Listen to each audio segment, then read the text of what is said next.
Hello everyone and welcome to the Pathfinder Lair. My name is Drew and I've been a game master of the Pathfinder system for years.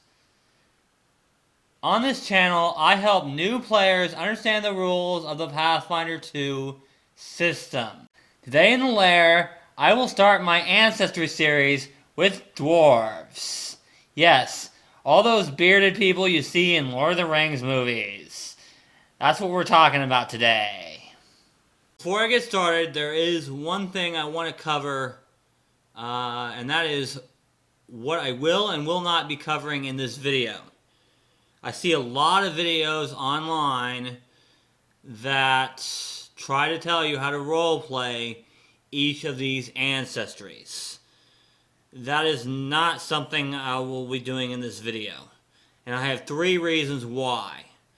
Number 1, you probably already know.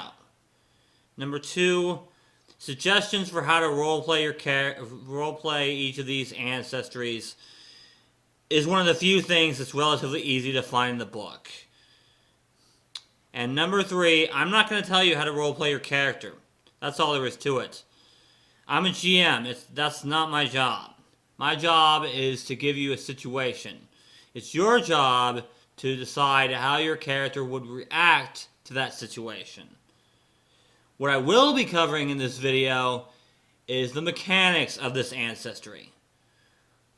What HP they get, what feats they have access to at which levels, that sort of thing. Now I know a lot of you probably won't want to watch the first part of this video, so be sure to check out the timestamps in the description below to skip ahead. So what do dwarves get? Well, let's start with the basics. First up is hit points. So in Pathfinder 2e, you get ancestry hit points. So you have a bit more survivability at first level because you get your ancestry hit points, your class hit points, and your constitution modifier. But you only get these ancestry hit points once at first level. After that, when you level up, all you get is your class hit points and your constitution modifier. That's it. Dwarves get 10 hit points at first level. This is the most out of any ancestry other than orcs. Orcs get the same. Now, for size, you're a medium creature, even though you're smaller than most humans. This is pretty standard. Next up is speed. So for speed, your speed is 20 feet. So you get 4 squares every time you move. So if you spend all 3 actions to move, you get 12 squares, which is 60 feet. Now, let's talk about ability scores. So, in Pathfinder 2e, you do not roll for your ability scores.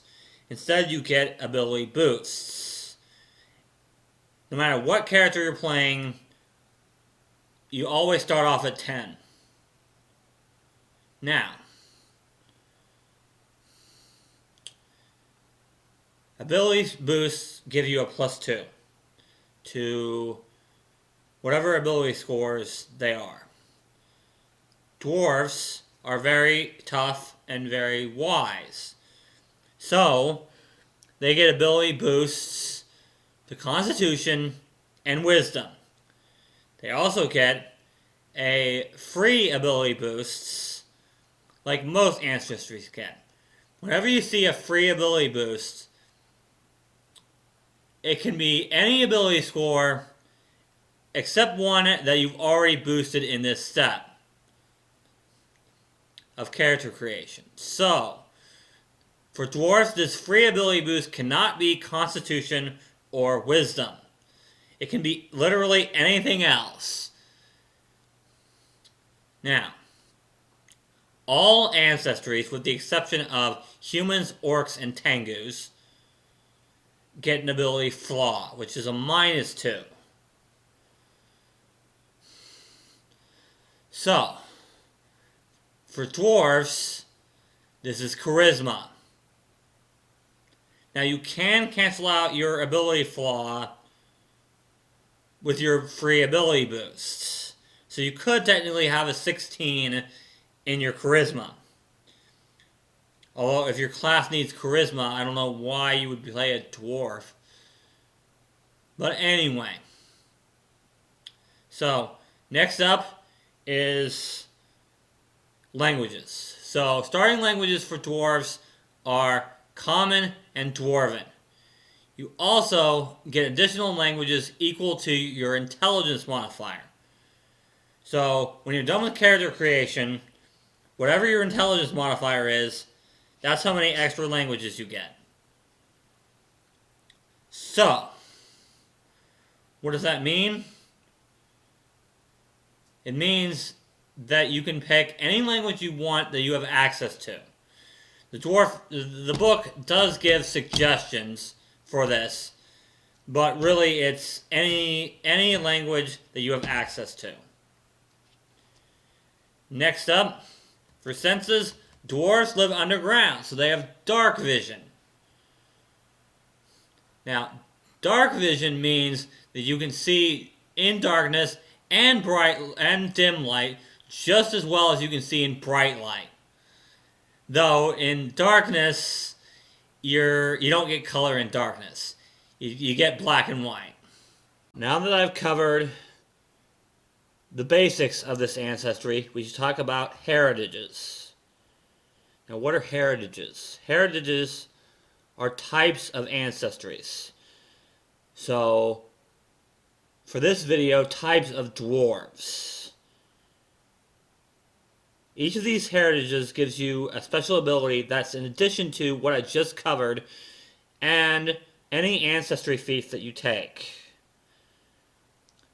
Dwarves have access to 5 heritages. Let's start with number 1, the Ancient Blooded Dwarf. So, Ancient Blooded Dwarfs are resistant to magic and get a reaction. Now, what is a reaction? A reaction is something that you can do at any time as long as certain conditions are met, called triggers. Now, these dwarves get the Call on Ancient Blood reaction. So, what does this do? First of all, the trigger is you attempt a saving throw against a magical effect, but you haven't actually rolled yet. So, if you use this reaction, you get a +1 circumstance bonus to the triggering saving throw, and to that type of saving throw until the end of the turn. In other words, if you get hit by a fireball, you get a +1 to the reflex saving throw that you get, and to all reflex saving throws in general until the end of that turn. Alright, now let's talk about number 2, the Death Warden Dwarf. So Death Warden Dwarfs are Tomb Guardians. They've been like that for generations. So they have innate ability to ward off necromancy stuff. So, if you roll a success on a saving throw against a necromancy effect, you get a crit success instead. Now, what does that mean? That means that if rolling a success on a saving throw generally means that you're going to take a lesser effect from whatever it is. Getting a critical success generally means that that effect doesn't affect you at all. It doesn't do anything. So that's Death Warden Dwarf. Now let's move on to number 3, the Forge Dwarf. These dwarves have been working at forges for generations and so have cultivated an innate resistance to fire and heat. So, you get fire resistance equal to half your level, and you treat environmental heat effects as if they were one less severe. one step less severe. So incredible heat becomes extreme, extreme heat becomes severe, so on and so forth. Now, having resistance to fire equal to half your level, which the minimum is 1. What that means is anytime you would take fire damage, you're going to take half your level, minimum 1, less damage. So if you're level 4 and you get hit by a fireball, you're going to take 2 less damage.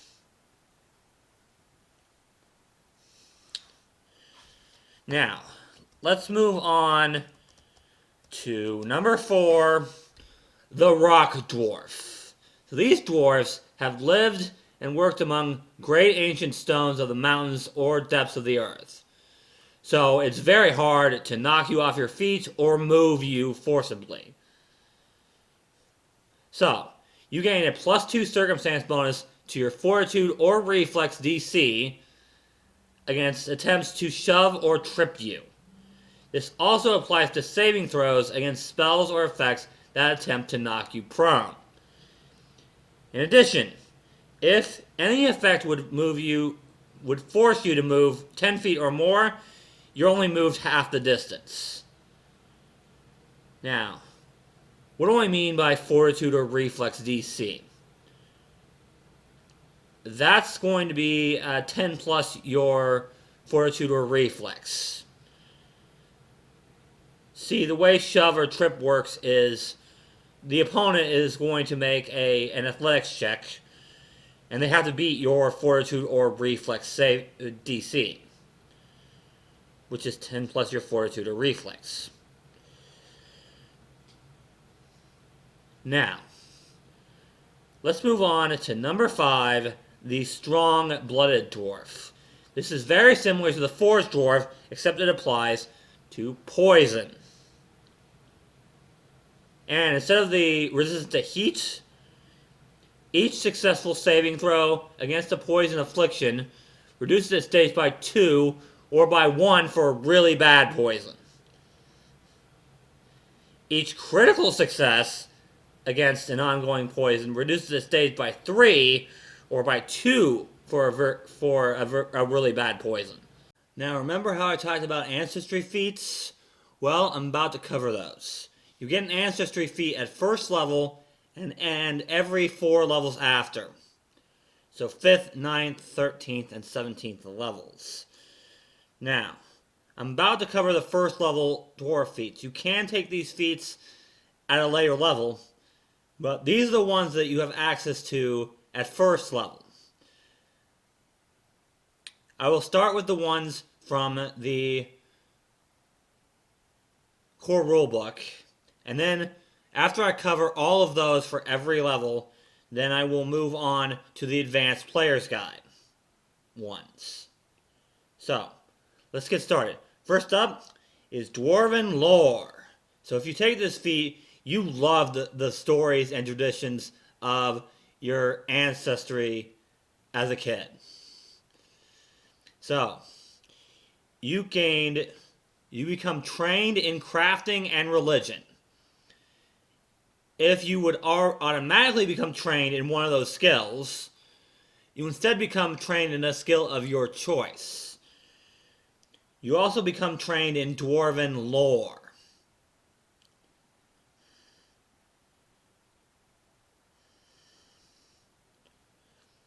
Now, what do I mean by trained? Trained is the first proficiency rank for skills, and it gives you 2 plus your level as a proficiency bonus. So, skills give you... So, if you're trained in a skill, you get your ability modifier plus your trained bonus. Plus anything that magic items give you, but at first level you're not going to get magic items that help you with that.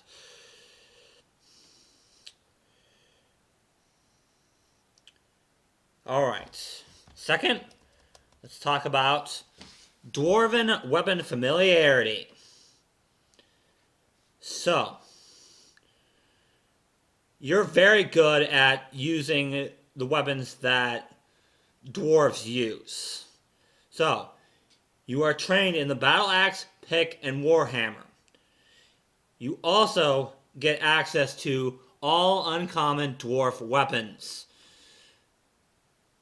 So for the purposes of determining your proficiency with those weapons, martial dwarf weapons are considered simple weapons for you, and advanced dwarf weapons are considered martial weapons for you.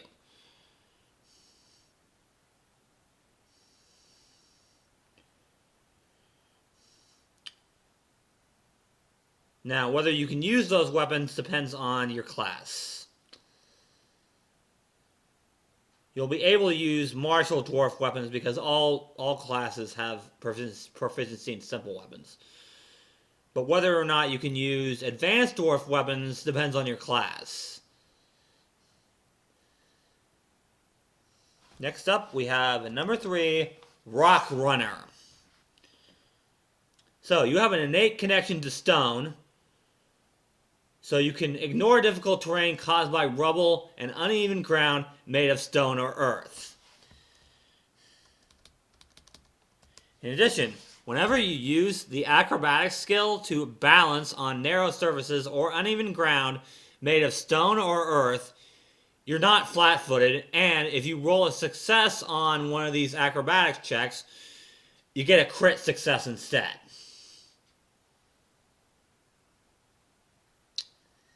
Now, number 4, Stone Cunning. You have a knack for noticing even small inconsistencies and craftsmanship techniques in the stonework around you. So, you get a +2 circumstance bonus to perception checks to notice unusual stonework. This also applies to any checks to discover mechanical traps that are made of stone or hidden within stone. And even if you aren't using the seek action or searching, the GM will roll an automatic secret check for you to notice unusual stonework anyway. But you don't get the +2 and you take a -2 penalty.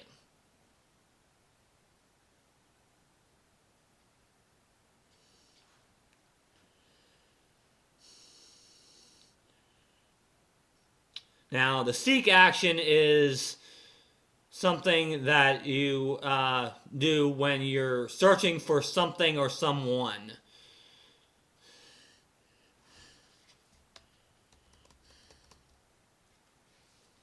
Next up, Unburden Iron. So, you can wear just about any armor that you're proficient in and ignore the speed reduction from it.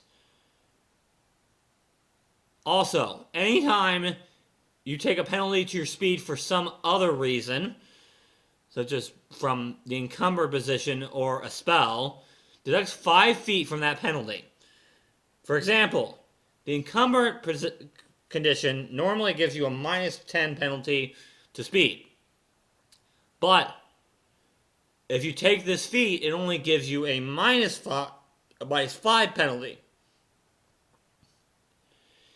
If your speed is taking multiple penalties, pick only one penalty to reduce. In other words, you only get this one. You only get the -5. You only get to deduct 5 feet from a penalty to your speed once. You don't get to do it multiple times because you're taking multiple penalties. It doesn't work like that. And lastly, we have Vengeful Hatred. So, you really don't like certain creatures because they've wronged your people. So, you're going to choose one of the following types of creatures. Drow, Draugr, Giant, or Orc. You gain a +1 circumstance bonus, 2 damage with weapons or unarmed attacks against creatures with that trait. If your attack would deal more than 1 die of damage, as is pretty common after first level, the bonus is equal to the number of weapon dice or unarmed attack dice. So, however many dice you roll, That's what your bonus is to it. In addition, if a creature, any creature, critically succeeds on an attack against you and actually deals damage, you gain that bonus. You gain your bonus to damage against that creature for 1 minute. Regardless of whether it has the chosen trait or not. Doesn't matter. Your GM can add appropriate creature traits to the list if your character is from a community that commonly fights other types of enemies. So, for example, maybe your particular Dwarven Ancestry fights a lot of goblins. So maybe the GM will add Goblinoid to the list. Now, once you reach 5th level, you start getting access to 5th level Ancestry feats. You can still take 1st level Ancestry feats, but now you have access to these 2 Dwarf 5th level Ancestry feats. Let's get started with Boulder Roll. You must have the Rock Runner Ancestry feat in order to take this feat. You must also take 2 actions to use this feat. Now, what does this feat allow you to do? Essentially, it allows you to take a 5-foot step into an opponent's space. Doing so forces the opponent to move into the space directly behind it. It must move, even if doing so would put it in harm's way. However, it can make a Fortitude saving throw against your Athletics DC in order to block you. However, if it does so, unless it critically succeeds on its saving throw, it takes bludgeoning damage equal to your level plus your strength modifier.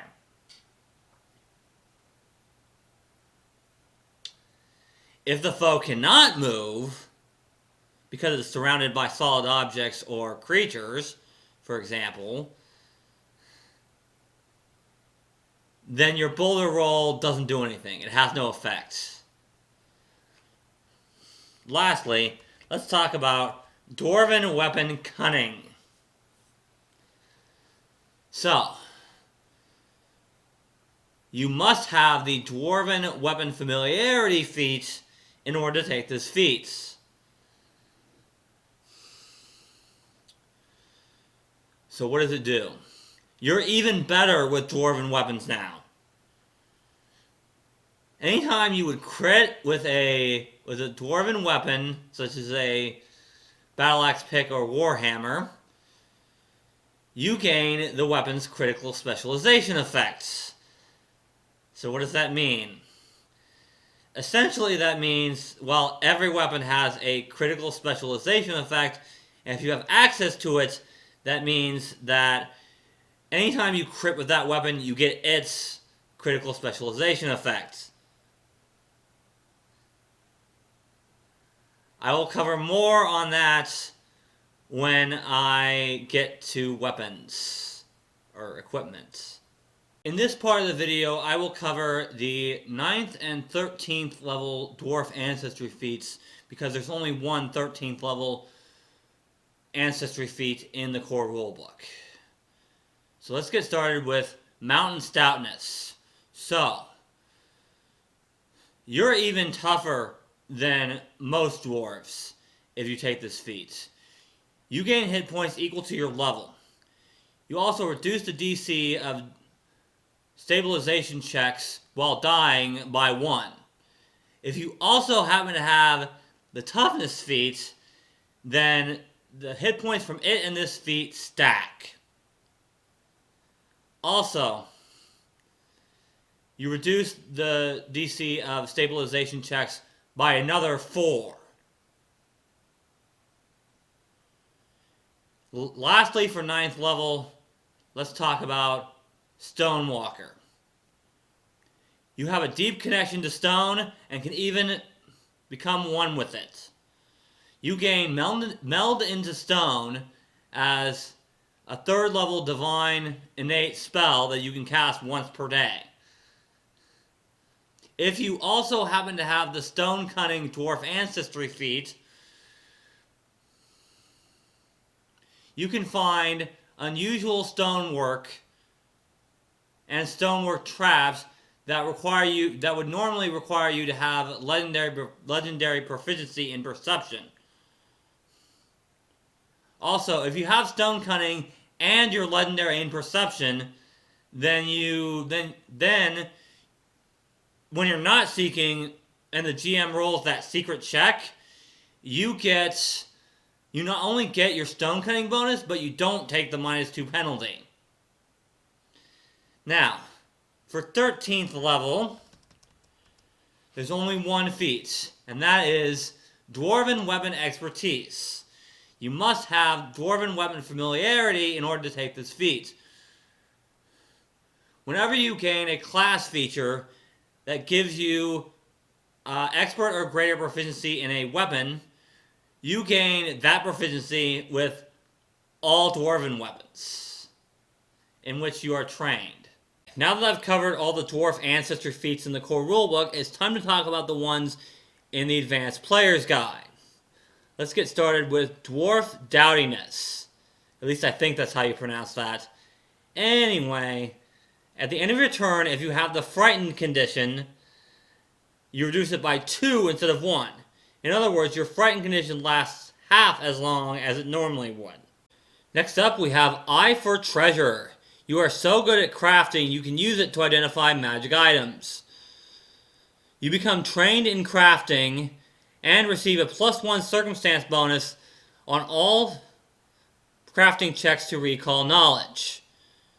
If you would automatically become trained in crafting, due to your class for example, then you become trained in a skill of your choice.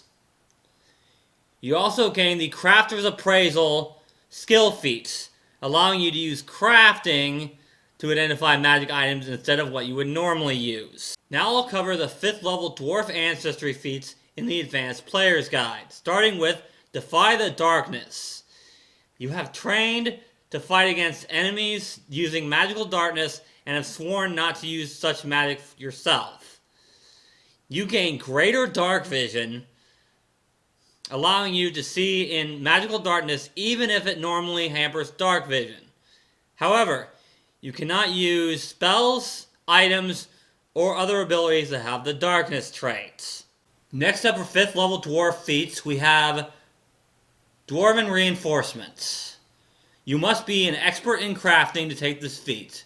You can use your knowledge of crafting in order to shore up heavy objects and structures. By spending 1 hour working with a thick object, you can give it a +1 circumstance bonus to its hardness for 24 hours. If you're a master in crafting, this increases to +2. And if you're legendary in crafting, this increases to +3. You can reinforce a portion of a structure with this feat. However, 1 hour usually only gets you a door, a few windows, or part of the structure that can fit inside a 10-foot cube. Lastly, for 5th level, we have Sheltering Slab. The stone around you is your ally, and you have learned to use it to shore up your weaknesses. As long as you remain on the ground and next to a wall that goes up at least to your height, you aren't considered flat-footed when you're flanked. This works even if you're on the outside corner of a wall. Next, we should cover 9th level Ancestry feats in the Advanced Player's Guide, starting with Echoes in Stone. In order to use this feat, you must be standing on a stone or earthen surface. You can spend 1 action to gain imprecise tremor sense, out to a range of 20 feet until the start of your next turn. Now, what is Tremor Sense? Tremor Sense is essentially you can see, well, feel tremors in the earth. So if somebody's trying to sneak up on you, you can feel them coming, and you can find them that way. Next up we have Returning Throw. You have mastered thrown weapons to the point where they ricochet off walls or arc back to your hand, even if the weapon does not have the returning property. So for 2 actions, you make a strike using a thrown weapon. When your strike is complete, the weapon either arcs or ricochets off walls and returns to your hand. If your hands are full when it returns, then it falls to the ground in your space. Lastly, for 9th level, we have Stone Bones. This feat gives you a reaction. Now remember, you can only use 1 reaction a turn. So if you have another reaction, you can't use that one if you've used this one, and vice versa. The trigger for this reaction is you get hit by a critical hit that deals physical damage. In other words, slashing, piercing, or bludgeoning. So, what does it do? You can attempt a DC 17 flat check. If you succeed, that crit becomes a normal hit. Like the opponent just succeeded on his attack roll, not crit succeeded. Next up, let's talk about 13th level feats in the Advanced Player's Guide. Well, there's only one, and it's called Telluric Power. And what does it do? You are so at home with stone and earth that you can use it to power up your attacks. If you're making a melee strike against an opponent who's on the same earth or stone surface as you are, then you gain a bonus to damage equal to the number of damage dice your weapon has.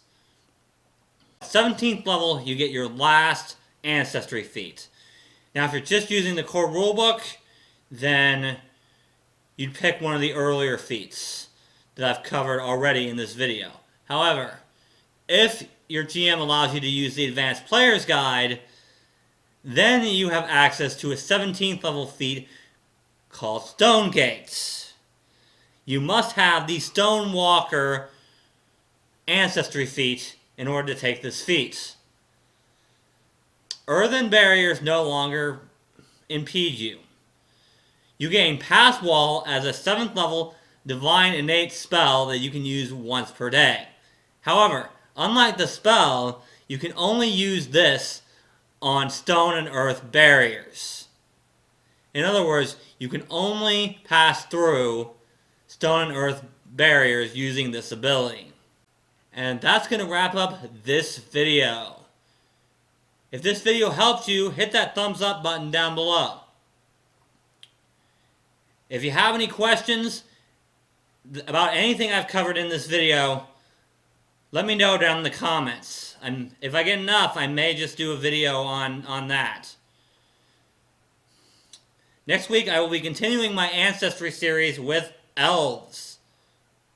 But if you'd like to see a different Pathfinder-related video, let me know down in the comments. And until next time, let's play some Pathfinder. 1, 2, 3, 4.